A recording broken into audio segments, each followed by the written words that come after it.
Hey guys, it's Coach Steve, and I've got this week's workout brief. Starting on Monday, we're going to do our annual uh, community workout for Memorial Day weekend, and the workout is Murph. Murph is kind of one of the workouts that people know, people recognize with CrossFit. It is run 1 mile, 100 pull-ups, 200 push-ups, 300 air squats, run 1 mile. This is infinitely scalable. Anybody can really do this workout. The goal here is just to find something that's going to take some time. The goal time frame that we're looking for is between 40 and 60 minutes. If you go faster than 40, generally that's too easy for you. However, if you're just starting out, that may be the right stimulus for you. So don't feel like you have to abide by those guidelines. I don't have a hard cap for this workout, but generally don't be a jerk and take all day to do it because I don't want to be at the gym that long. But if you want to push yourself to a place that maybe is a little outside of your comfort zone, the number of reps here make that a little bit hard. But if you're able to do the movements and you can do them well, feel free to do this. The workout itself starts and ends with a mile. The pull-ups, push-ups, and squats can be broken up in any way you feel like you want to do. So maybe that's 5 pull-ups, 10 push-ups, 15 air squats, 20 times through, or 3, 6, 9 for about 30 rounds. However you feel like breaking that up. I've even seen people do 5 pull-ups, 5 push-ups, 15 air squats, and then back to 5 push-ups just to keep things moving because the push-ups are the hard part for them. Whatever works out for you, the goal here is to keep moving very consistently for the time frame until you get through this. This is a mental slog. It takes a little bit of mental fortitude to get through that, and that is the goal, to try to be a little bit in that exhausted state for a long period of time. On Tuesday, we're going to test our deadlift. We've been doing deadlifts for a while. We're going to build to the heaviest possible 3 reps that we can for the day.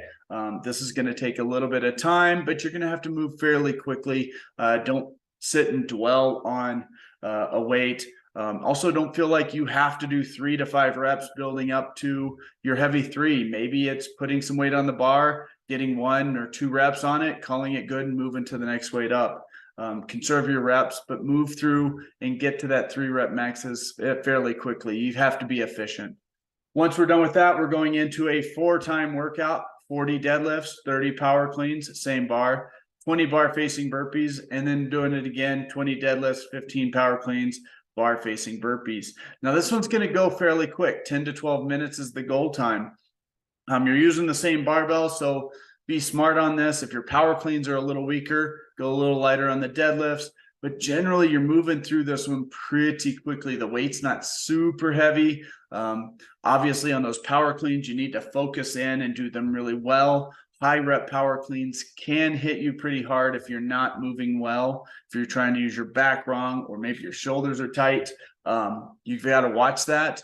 But if you can move this one really well, push the pace just a little bit. It's going to be a little bit on the grip and breathy side. Your shoulders will certainly feel it, but generally it's going to be that full body, just kind of how much can you take kind of feel. On Wednesday, we're going to continue our split jerk practice, 4 sets of 3. Again, this is mostly for most people in the gym. This is going to be practice. The weight that you put on the bar is secondary, not the primary stimulus here. If you do the split jerk well, then feel free to add some weight to the bar and see where this goes for 4 sets of 3 working sets. If you're not there, if you're just practicing, maybe this is 7 or 8 rounds of 3. That's fine. Just practice this movement, really ingrain it in your head. It is something that can be fun once you figure this out. When we're done with that, we're going into a 12-minute AMRAP, 2 shoulder to overhead. That's any method you feel like. You could use that split jerk, though I would probably go to something more like a push press or push jerk. The weight on this one is going to add up fast, kind of on the heavier end. So think of this as something you can do about 4 to 6 reps really well without taking a break. You're going to have to start taking breaks on this because you're going to build reps. You're also going to be doing box step ups. So your legs are going to start becoming a little bit tired, but mostly that's going to be your breathing. Every round through, you're going to add 2 reps to this, and that's going to make this, as you go through this, harder and harder and harder on those shoulders, and those legs are going to start getting fatigued, taking away from your hip drive on that shoulder to overhead. But the idea is get through this with bare consistency. The weight's going to add up, so drop before you lose good form. Keep things as tight as you can belly wise, so that you're using that power from the hips to drive that weight up efficiently, and just slowly get through this without going to failure. That's going to be the key here. On Thursday, we're going into kind of one of those that could be a skill session for you, but most likely you're going to feel this. It's an EMOM. 1 minute, you're going to be doing double unders. Second minute, you're going to be doing sit-ups. Third minute, you're going to be doing push-ups, and you're going to repeat that for 24 rounds. So this is moving through. This is a lot of reps. So don't blow anything out the first few rounds. Just try to be nice and consistent, methodical even. Just try to hit the same numbers every round. What does that look like? Obviously, those sit-ups or the push-ups are going to be one that add up. So maybe you scale those back the first couple of rounds. Maybe you're not going to total failure, because that would be devastating in those later rounds. So kind of pull back, think to yourself, where will you falter, and try to have a plan for that. Back off on those places you need to. Maybe you push on those other places, like sit-ups should be pretty consistent for most people. Double unders might get a little breathy, and as your shoulders get tired, they're going to fall apart, but it's going to happen no matter what you do. Once we're done with that, we're going into a cash out 3 rounds of 12 floor dumbbell JM press and 12 dumbbell hammer curls. This is just flat out pump. I want everybody focused on muscle contraction, squeezing those muscles, really feeling the triceps on those JM press, really feeling that hard muscle contraction on the biceps. If you don't feel that, most likely the weight is too light or too heavy and you're using other parts. So just kind of keep that in mind. This isn't one where you have to go super heavy, but you want to go at something that's going to challenge you just a little bit and still do great form, so that you can feel those muscles really, really pumping. On Friday, continuing our box squat saga, 4 sets of 4, building on what we did last week, one way, shape, or form. Maybe you're going to control the weight more. Maybe you're going to add more to the bar. Whatever that is, practicing box squats. And again, this is controlling your back angle down to the box, lightly deloading the feet, not letting that chest slide forward as you stand back up. It should not feel directly like a normal squat, but maybe that's where you're practicing, and that's fine. Once we're done with that, we're going into a 4-time workout: running, thrusters, pull-ups, thrusters, and running. This is going to be a little bit of a mind game. The reps are pretty high, so you're going to have to approach this with some kind of strategy, trying to not go to a place where you're just going to completely falter. Those thrusters are moderate weight, but you're probably not going to do that unbroken. Think of about 3 sets.